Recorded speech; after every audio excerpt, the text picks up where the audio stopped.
আশা করি ভালো আছো। তো দেখো, তোমরা হয়তো অনেকে এসএসসি পরীক্ষা দিবে, বা অনেকে হয়তো এসএসসি পরীক্ষা সামনের বছর দিবে। বাট এই যে ক্যালোরিমিতি মানে তাপগতিবিদ্যা চ্যাপ্টারটা তোমরা অলরেডি পড়ে ফেলছো। সরি, তোমাদের এসএসসিতে সম্ভবত এটা পদার্থের উপর তাপের প্রভাবে এরকম কিছু একটা হবে। বাট ক্যালোরিমিতি অনেকে বুঝো, অনেকে বুঝো না। তো যদি ক্যালোরিমিতিটা বুঝে যাও তাহলে হচ্ছে তোমাদের একটা চ্যাপ্টার অলমোস্ট কমপ্লিট, কারণ চ্যাপ্টারের সব থেকে কঠিন টপিক হচ্ছে এটাই। আমি ট্রাই করবো তোমাদেরকে এটা হচ্ছে একটু সহজে ব্যাখ্যা করার আমার ক্ষুদ্র জ্ঞান থেকে। তো চলো শুরু করি। বিসমিল্লাহির রহমানির রহিম। আচ্ছা, তো আমি কয়েকটা ধাপে ধাপে দেখাবো। প্রথমে তোমরা দেখতে পাচ্ছ আমি হচ্ছে এখানে আপেক্ষিক তাপটা দেখাবো। এখন ক্যালোরি মিতি, তো একটু বলে নেই, ক্যালোরি মানে হচ্ছে তাপ এবং মিতি হচ্ছে পরিমাপ। তো যারা তোমরা এগুলো জানো, তোমরা হচ্ছে এই বোঝানো টপিকটি স্কিপ করে একদম লাস্টে একটা ম্যাথ প্র্যাকটিস করাবো। তো ম্যাথটা যদি বুঝে যাও তাহলে তোমরা এখানে আটকাবে না, কারণ এই টপিক থেকে যে ধরনের ম্যাথ আসতে পারে ওইটা একটা ম্যাথের মধ্যে আমি কমপ্লিট করে ট্রাই করছি। বাট যদি তোমাদের কোনো কনফিউশন থাকে, অবশ্যই দেখো, মানুষ তো ভুলের ঊর্ধ্বে না। তো আমার যদি কোনো ভুল হয় তোমরা আমাকে জানাবা, আমি আবার তোমাদের জন্য নতুন করে ভিডিও করে ট্রাই করবো। ওকে, আচ্ছা, তো ক্যালোরিমিক হচ্ছে কি তাপ এবং পরিমাপ। তো অ্যাটলিস্ট এটা মানে আমি সাজাই তাহলে কী হয়, তাপের পরিমাপ, তাই তো? আচ্ছা, তো তাপের পরিমাপটা মনে রাখবা। আমরা একটা জিনিস জানি কি, মহাবিশ্বের মোট শক্তির পরিমাণ নির্ধারিত, শক্তি সৃষ্টি বা ধ্বংস করা যায় না। অর্থাৎ তুমি যতটুকু তাপ দিবে অন্য একটা বস্তু ততটুকু তাপ নিবে। তুমি যদি কম দাও সে কম নিবে, তুমি যদি বেশি দাও সে বেশি নিবে। সে জোর করে তোমার কাছ থেকে কিছুই আদায় করতে পারবে না। ওকে, আচ্ছা, তো আপেক্ষিক তাপ দেখো, আমি একটা কথা বলে রাখছি যে আমরা মুখস্থ করবো কিন্তু না বুঝে করবো না। আপেক্ষিক তাপ বিষয়টা আমরা আগে বুঝি। দেখো, ওই যে সূত্রগত মুখস্থ করতে হয়, তোমরা সূত্র মুখস্থ করো, সংজ্ঞা মুখস্থ করার দরকার নেই। সংজ্ঞাটা নিজে নিজেই পারবে আজকে ক্লাসের পর ইনশাল্লাহ। তো দেখো, আপেক্ষিক তাপ এটা কিন্তু এস দিয়ে প্রকাশ করা হয়, তাই না? এস ইকোয়ালস টু কী ছিল বলো তো?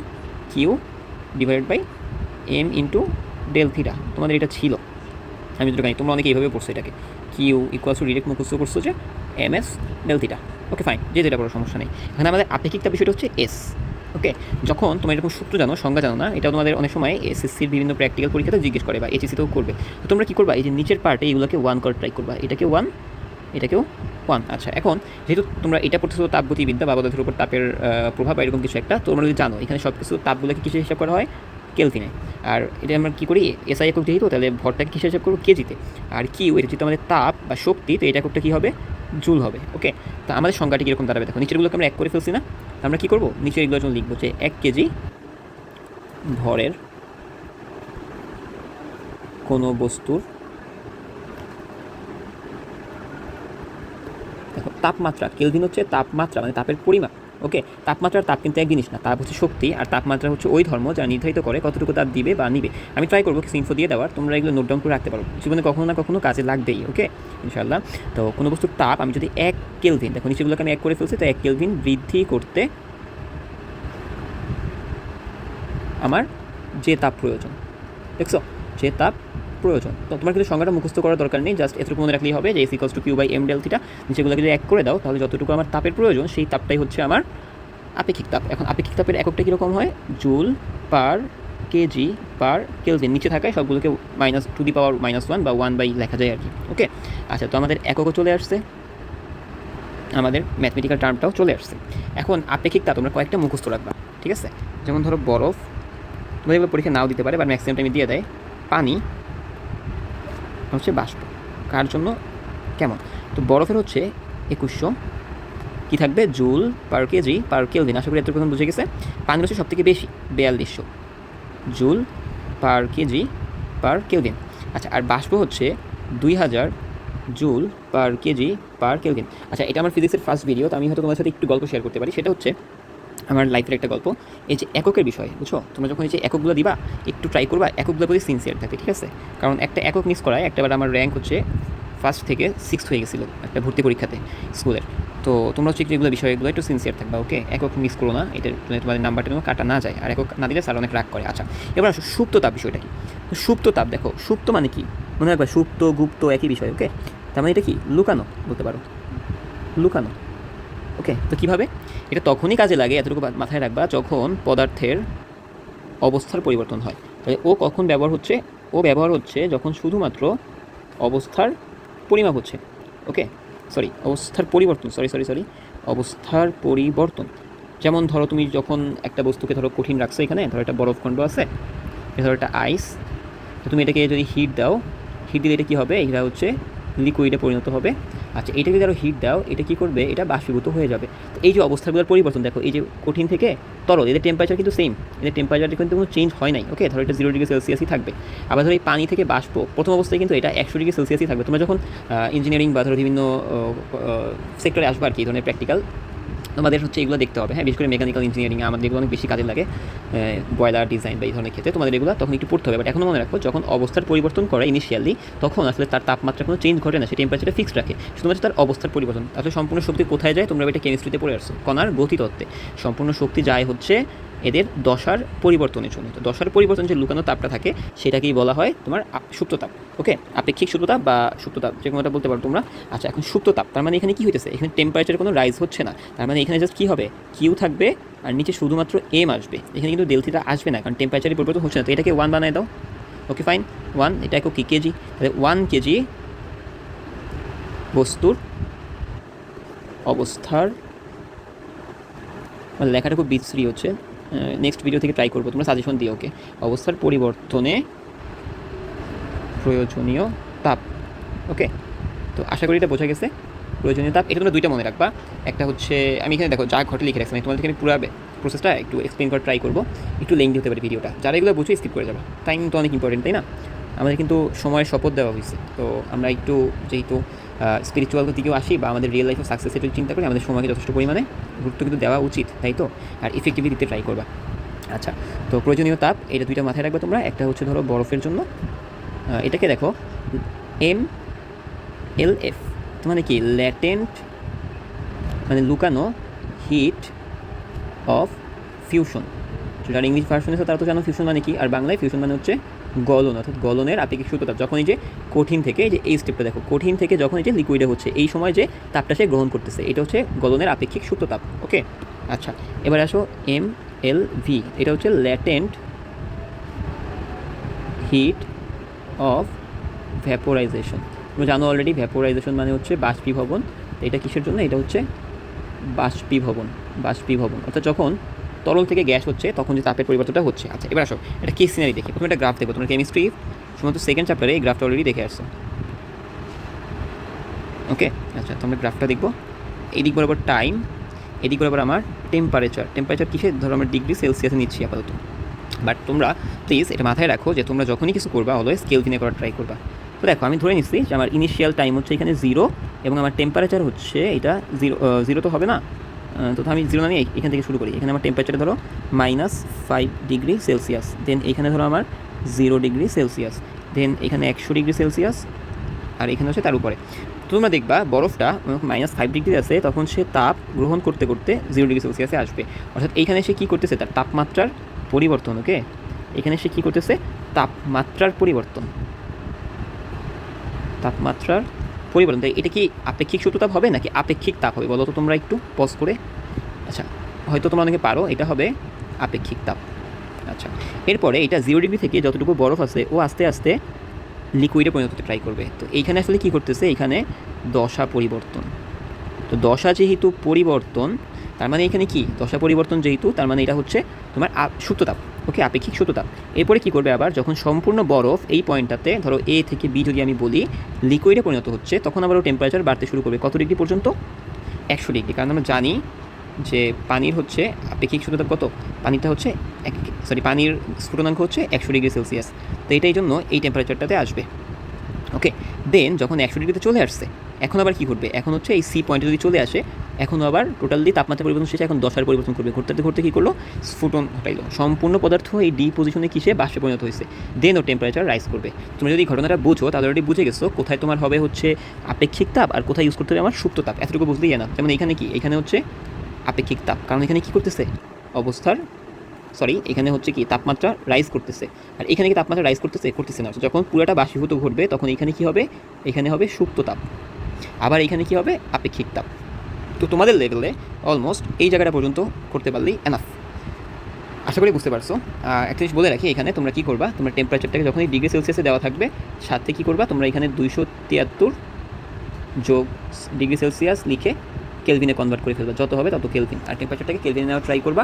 একদিন মাথায় রাখবা, ডেল থিটা, অর্থাৎ যখন তাপের পরিবর্তন, তখন ডিগ্রি সেলসিয়াসেও যা পরিবর্তন, del degree Celsius is equals to del kelvin. Okay, কেলভিনের পরিবর্তন সেম, তো সেই ক্ষেত্রে তোমাদের এটা চেঞ্জ না করলেও চলবে। ওকে, এতক্ষণ যা বললাম, এখন দেখো এখানে প্রশ্নে কী কী আসবে। তো প্রশ্নে আসবে মূলত তোমার কতটুকু বরফ গলবে, মানে ধরো দুইটা মিশ্রণ, এটা ধরো একটা পাত্র, এখন এই পাত্রের মধ্যে এখানে ধরো পানি আছে, পানির মধ্যে এটা আমাদের রিয়েল লাইফেও কিন্তু হয়, আমরা যখন শরবত খাই বিশেষ করে ইফতারের টাইমে, আমরা এখানে কী করলাম, এখানে একটা করে বরফ কুচি দিয়ে দিলাম, 2টা বরফ কুচি দিয়ে দিলাম, তো ওরা কী করে আস্তে আস্তে গলতে শুরু করে না, তো ও গললে পানিটা কী হয়, ঠান্ডা হয়, তার মানে কি পানি তাপ হারায়, পানি তাপ দেয় কাকে, পানি তাপ দেয় বরফকে, আর বরফ কী করে সেই তাপটাকে নিয়ে নিজের অবস্থার পরিবর্তন করে ফেলে। তার মানে এটা কোন পয়েন্টটা, এটা এই যে আমাদের, আমি যদি হাইলাইট করি, এই যে এই পয়েন্টটা বরফ থেকে গলতে শুরু করতেছে। তুমি মাথায় দুটো জিনিস রাখবা, এখানে কি তাপমাত্রা রাইজ হচ্ছে নাকি তোমার অবস্থার রাইজ হচ্ছে, যদি অবস্থা চেঞ্জ হচ্ছে, যদি অবস্থার চেঞ্জ হয় সেই ক্ষেত্রে হবে দশা পরিবর্তন, থাকবে সুপ্ত তাপ, ওকে। আর যদি হচ্ছে তোমার এখানে হয় তাপমাত্রার পরিবর্তন, তখন এটা হবে হচ্ছে তোমার আপেক্ষিক তাপ, ওকে। নাইস, আচ্ছা বোঝা গেছে আশা করি। তো চলো আমরা দেখি কী আসতে পারে কোশ্চেনে। তো কতটুকু বরফ গলবে, তার মানে কি আমি বুঝতে পারতেছি এই ক্ষেত্রে হবে আমার টেস্ট করতে হবে, এখানে কতটুকু বরফ গলবে, এটা মুছে দিচ্ছি। আমার টেস্ট করতে হবে যে তোমার যে তাপটা পানি হারাবে, মানে তোমার যে তাপটুকু পানি ছাড়তেছে সেইটা দিয়ে ওই বরফের যে MLFটা আছে এটা চেঞ্জ হবে কি না। আচ্ছা একটু মনে হয় ভুল করছি, এগুলো MLF হচ্ছে ডিরেক্ট ইকুয়েশন, সরি এটা LV আর LF দিয়ে মনে রাখবে, ল্যাটেন্ট হিট অফ ভ্যাপোরাইজেশন, আর মাস দিয়ে গুণ করে তখন MLF লিখবা, MLV লিখবা, ওকে। LF আমরা ম্যাথ করবো, আর তাহলে MLF বা MLV কখন আমরা ইউজ করবো, যখন হচ্ছে আমার বরফ গলার, দেন এটা হবে কখন, এটা যখন পানি বাষ্পীভবন, তার মানে এটা কখন, এটা বাষ্পায়ন, ল্যাটেন্ট হিট অফ ভ্যাপোরাইজেশন আমার সাথে একটু বলবা আর তোমরা প্র্যাকটিস করবে, ঠিক আছে, তাহলে দেখবা তোমাদের ব্রেন অনেক ফাস্ট কাজ করবে। আর এটা হচ্ছে গলন, ওকে, বরফ থেকে পানি। আর মিশ্রণের তাপমাত্রা, হ্যাঁ মিশ্রণের তাপমাত্রা যখন আসবে আমরা তখন অ্যাজিউম যে এটা থিটা কেলভিন টেম্পারেচারে চলে আসবে এবং সবাইকে কী করবো, থিটাতে চেঞ্জ করবো। তাহলে আমরা বুঝতেছি কি পানি, ধরো এখানে পানি আছে আর এখানে ধরো বরফ আছে, তো বরফ থেকে কোথায় যাবে, বরফ তাপমাত্রা গ্রহণ করতে করতে থিটায় যাবে, আর পানি কী করবে, উচ্চ তাপমাত্রা থেকে আস্তে আস্তে থিটায় আসবে, তো দুজনে আলটিমেটলি কি থিটাতেই আসবে, যেটা আমাদের শরবতের ক্ষেত্রে ঘটে। বোঝাবুঝি তো অনেক হলো, যদি আমরা একটা ম্যাথমেটিক্যাল একটা টার্ম প্র্যাকটিস না করি ভাই, তাহলে আমরা বুঝবো কীভাবে যে আমাদের বোঝাটা কতটুকু ইফেক্টিভ হতো, তাই না। তো আমরা একটা ম্যাথ করি, আশা করি এখানে যে বলছিলাম যে আমি এখানে প্রশ্নে যে কী কী আসে, কতটুকু বরফ গলে, মিশ্রণের তাপমাত্রা কী, দুইটাকে আমরা ট্রাই করছি, তোমাদেরকে এখানে কিছু অ্যাজিউম করে নিতে বলছিলাম যে ওভারঅল লাস্টে এটা কোথায় যাবে, থিটাতে যাবে। আচ্ছা একটা মনে রাখবা যে ডেল থিটা, এটা মানে কি, ডেল থিটা অলওয়েজ মানে হচ্ছে শেষ বিয়োগ আদি মানে হচ্ছে কি তোমার শুরুটা, ঠিক আছে ভাই। তাহলে চলো আমরা শুরু করি। আচ্ছা এখন একটা কিছু খেয়াল করো, এখানে আমরা কয়েকটি মার্ক করে রাখবো, সেই বিষয়গুলো কী কী। প্রথম কথা হচ্ছে আমার ভর কতটুকু, 1.67 কেজি, ওকে। পাত্রর ভর কতটুকু, 2 কেজি, এবং দেখো একই ধাতু, তার মানে এদের কি আপেক্ষিক তাপটা সেম থাকবে। টেম্পারেচারটা কত আছে, 1000 ডিগ্রি সেলসিয়াস, আর তোমার যে বরফ স্তূপ আছে তার মানে কি 0 ডিগ্রি সেলসিয়াসের বরফ, মানে এখানে ওই যে গ্রাফটা শুরু হবে কোথার থেকে, চলো আমরা একটা ওই যে গ্রাফটা একটু হালকা করে রিপ্রেজেন্ট করি। এখানে তোমার এটা যদি 0 ডিগ্রি সেলসিয়াস হয় তাহলে সরাসরি এটা হচ্ছে এখানে কি গলতে শুরু করবে, এটা হবে বরফেরটা, ওকে। আচ্ছা আর যেটা হচ্ছে ওই 1000 ডিগ্রি সেলসিয়াসে আছে, 1000 ডিগ্রি সেলসিয়াসের ধাতুটা ও আস্তে আস্তে কী করবে, ও আস্তে আস্তে টেম্পারেচার ফল করতে শুরু করবে, ওকে। আচ্ছা তার আমরা যেটুকু বুঝে ফেললাম। এবার আমরা একটু ম্যাথমেটিক্যাল টার্মগুলো দেখি, এখানে কী কী আছে সেগুলো দেওয়া আছে, যেগুলো একটু লিখে ফেলি, একটু মার্ক করে রাখি। এটা হচ্ছে ওকে 334 kilo joule per KG. Kilo joule per KG কেন, এটা সুপ্ত তাপ, ওকে। সুপ্ত তাপ হলে পার কেজিতে হয়, আর আপেক্ষিক তাপ হলে kilo joule per kg per kelvin. আশা করি তুমি এতটুকু বুঝছো। কোন নাম্বারে কী আছে ভাই, দেখো কতটুকু বরফ গলবে। আচ্ছা কতটুকু বরফ গলবে তার মানে কি, এখানে আমার টেম্পারেচার কিছু বলা আছে নাই, তাহলে আমাদের প্রথম কথা মাথায় রাখতে হবে, সরি এটা 1 নাম্বার নট 3 নাম্বার, আমাদের মাথায় রাখতে হবে প্রথমত এটা, আমাদের প্রথমত মাথায় রাখতে হবে ভাই, দেখো বরফ গলবে, আমার কিন্তু গলাটাই ফ্যাক্ট, আর কোনো কিছু আমার ফ্যাক্ট না, তার মানে আমার শেষ টেম্পারেচার হবে 0 ডিগ্রি সেলসিয়াস, এটা মাথায় রাখো, ওকে। আমার শেষ টেম্পারেচার কী থাকতে হবে, 0 ডিগ্রি সেলসিয়াস থাকতে হবে। এখন বরফ যদি গলতে চাই তাহলে আমার বরফ গলনের জন্য কতটুকু তাপের প্রয়োজন বলো তো, গৃহীত তাপ MLF, তাহলে আমরা কতটুকু বরফ গলবে, এম কীভাবে পাবো, এম ইজ ইকুয়ালস টু আমার আসতেছে সে কতটুকু তাপ পাচ্ছে, কতটুকু LF। এখন এই যে কিউ, এই কিউটাকে কে দিবে বলো তো, এই কিউটাকে দিবে হচ্ছে ওই যে তোমার কী বলছে, তোমার এখানে বলছে যদি বরফের স্তূপে কোনটি ধাতুটি, অর্থাৎ যে 1.67 কেজি যে ধাতুটা আছে ওইটাকে দেওয়া হবে কি না। তো ধাতুর ক্ষেত্রে আমরা কি জানি, ধাতুর ক্ষেত্রে এটা ফল করবে যেহেতু, তো এম মেটাল আর হচ্ছে ডেল থিটা, ওকে। এতটুকু তাপ, ও যতটুকু তাপ ছাড়বে, এটা যদি কিউ হ্যাঁ দেই, তাহলে এই যতটুকু তাপ ছাড়বে অতটুকু তাপই তো গ্রহণ করবে, তাই না। তো দেখো ডেল থিটার বিষয়টা আমাদের কনফিউশন, বাকি সবই ওকে। 1.67 কেজিও ঠিক আছে, আর এখানে 400 জুল পার কেজি পার কেলভিনও ঠিক আছে। কথা হচ্ছে ভাই ডেল থিটা শেষ টেম্পারেচারটা কত হবে বলো তো, শেষ টেম্পারেচার ভাই দেখো যেহেতু বরফ গলতেছে, তো বরফ গলতে কতটুকু দরকার, 0 ডিগ্রি সেলসিয়াস, যা দশার পরিবর্তন, ও আসবে 0 ডিগ্রি সেলসিয়াস, 0 ডিগ্রি সেলসিয়াস মানে হচ্ছে 273 কেলভিন, মাইনাস ওর এখন টেম্পারেচার কত, ওর এখন টেম্পারেচার হচ্ছে 1273 কেলভিন। অলওয়েজ এগুলো কিছু রাখবা, কেলভিনে রাখার ট্রাই করবে, কারণ যেহেতু 400 কিসে আছে, জুল পার কেজি পার কেলভিনে আছে। এখন দেখো মানটা নেগেটিভ আসবে, তাই না। তো আমরা যদি ক্যালকুলেশনটা করি 1.67 ইন্টু 400 ইন্টু -1000 করলে আমার আসবে কি 6,68,000। এবার কথা হচ্ছে দেখো, যেহেতু এটা বর্জিত তাপ ভাই, এটা কি, এটা হচ্ছে বর্জিত তাপ। তো বর্জিত তাপ মাস্ট, যেহেতু বর্জন তার মানে নেগেটিভ হবে, তার আমরা কী করবো, এখানের জন্য একটা মডুলাস ইউজ করবো। মডুলাস ইউজ করলে কী হয় জানো তো, তোমরা এগুলো পড়ছো আশা করি। মডুলাস ইউজ করলে নেগেটিভ মানগুলো সব পজিটিভ হয়ে যায়। তাহলে আমরা এটাকে কী লিখতে পারি, পজিটিভ 6,68,000। তো এটা এখন এখানে বসায় দাও যে আমার 0°C আসলে ও 6,68,000 তাপ দিবে, জুল তাপ দিবে। আর আমার এলএফ আমরা কত জানি, এলএফ জানি আমরা 3,34,000। কাটাকাটি করো, চলে আসবে 2 কেজি। তো আমার কতটুকু বরফ গলতেছে ভাই, 2 কেজি। তার মানে আমি মাথায় রাখবো যখনই কতটুকু বরফ গলবে বলে আমার মনে রাখতে হবে যে টেম্পারেচার পৌঁছাবে কোথায়, 0°C বা যেমন বলা যায় 273 কেলভিনে। তো আশা করি তুমি এতটুকু বুঝতে পারছো। যখনই তাহলে 2 নম্বরে কী বলছে, মিশ্রণের তাপমাত্রা। তো মিশ্রণের তাপমাত্রা বলে আমাদের কয়েকটি বিষয় খেয়াল রাখতে হবে। আমরা চিত্রটি একটু এঁকে দেখাই, দেখো এখানে কী করতেছে। এখানে প্রথম কথা, গ নাম্বার থেকে আমাদের ডাটা নিতে হবে। তো গ নাম্বারে বলছিল কি, বরফ গুলতে কতটুকু, 2 কেজি। তার মানে আমরা যদি এখানে একটা বরফখণ্ড ধরে, বিশাল একটা বরফখণ্ড, এটার ভর কত আছে, 2 কেজি। তার মানে মিশ্রণ, তার মানে এখানে কী করতেছি, ওই যে পাত্রটা যে আছে, ওই পাত্রটা সহ কিন্তু আমি এখানে তোমার হচ্ছে এই দণ্ডটাকে দিতেছি। তাহলে এটা টোটাল ভর কত হইতেছে, আমি একটু এটা কালারটা চেঞ্জ করি ভাই, যাতে তোমরা বুঝতে পারো। আর এখানে কয়েকটা কথা বলবো, একটু মাথায় রাখার ট্রাই করবা, ঠিক আছে। মাথায় রাখলে এই টপিকটা অনেক ইজি হয়ে যাবে। দেখো তাহলে এই যে এইখানে আমার টোটাল মাসটা কত দাঁড়াচ্ছে, দেখো এটা কিন্তু আমার টোটাল হচ্ছে কি 3.67 কেজি, অর্থাৎ এই যে 1.67 আর যে 2, দুটো যোগফল, তাই তো। আচ্ছা, আর এটা টেম্পারেচারটা কত আছে দেখো, এটা টেম্পারেচারটা আছে হচ্ছে ইনিশিয়ালি 1000, আর হচ্ছে ওই যে কেলভিন নেওয়া কি 273 যোগ করতে হবে, তাহলে এখানে হবে কি 1273 কেলভিন। আচ্ছা, আর এইটা তো মাস হচ্ছে 2 কেজি, আর এটা কততে আছে 273 কেলভিন। তো আমি যদি আসো প্রথমে কিউ গৃহীত বা Q1 নেই, তাহলে বরফের ক্ষেত্রে কী হচ্ছে, আমি একটা চিত্র আঁকি প্রথমে, তারপর আমি টার্মটুকু বুঝাবো। এটা একটা বরফ ধরো 2 কেজি, তো ওর টেম্পারেচার কত, ওর টেম্পারেচার হচ্ছে 273 কেলভিন। তো ও কী করবে, ও হচ্ছে ওর দশার পরিবর্তন ঘটাবে, মানে টোটালি পানিতে পরিণত হবে। সেটার টেম্পারেচারও কত থাকবে, 273 কেলভিন। আর তারপরেও কী করবে, ও হচ্ছে থিটা কেলভিন নেই, আমরা থিটা কেলভিন টেম্পারেচারে পৌঁছাবে। তো দেখো প্রথম 2 কেস কী ভাইয়া, এখানে হচ্ছে দশার পরিবর্তন, তাহলে হচ্ছে MLF। আর এইখানে কি টেম্পারেচারের পরিবর্তন, তাহলে এখানে কী হবে, MS ডেল থিটা। এখন দেখো ডেল থিটাকে তোমরা ট্রাই করবা কি, বড় বিয়োগ ছোট, বড় টেম্পারেচার বিয়োগ ছোটো টেম্পারেচার। এটা নোট ডাউন করো, এটার জন্য অনেক যোগ বিয়োগ অঙ্ক ভুল হয়ে যাবে। বড় টেম্পারেচার বিয়োগ ছোটো টেম্পারেচার। আমি এটাকে একটুখানি কালার চেঞ্জ করে দিই, যে তোমাদের এটা কাজে লাগে। এটা ভাই প্লিজ মাথায় রাখবা, বড় করে দিই, কালারও চেঞ্জ করে দিই। আচ্ছা, তো এখন দেখো এটা কি যোগ হবে, কারণ টোটালটা তো ওর গৃহীত তাপেই ইউজ হবে। এটা একটা কিউ, এটা একটা কিউ, তো এটাকে আমি Q1 দিলাম। এম এর ভ্যালু কত, 2 ইন্টু আমার এলএফ এর ভ্যালু হচ্ছে 3,34,000, আর এখানে আমার 2 ইন্টু এস এর ভ্যালু হচ্ছে 4200, আর ডেল থিটাটা তো বড়, তাই না, কারণ থিটাতে আমি যাবো, আর আগে আমি কি কম টেম্পারেচার আসছি, যেহেতু মিশ্রণের তাপমাত্রা একটু হলেও বাড়বে।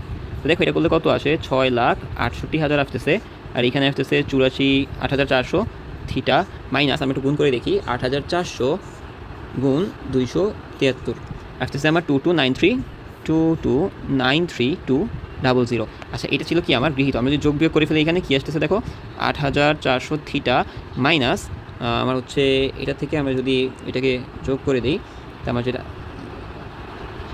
মাইনাস 6,68,000, তা আমার আসতেছে এখানে কত দেখো, আমার এখানে আসছে মাইনাসের 1625200। এটা আমার গৃহীত তাপ। এবার দেখো এই যে বরফ আর পাতিল, ও আমার বরফ আর যে মানে যে বক্সের মধ্যে আছে, ও আমাকে কতটুকু তাপ হারাবে।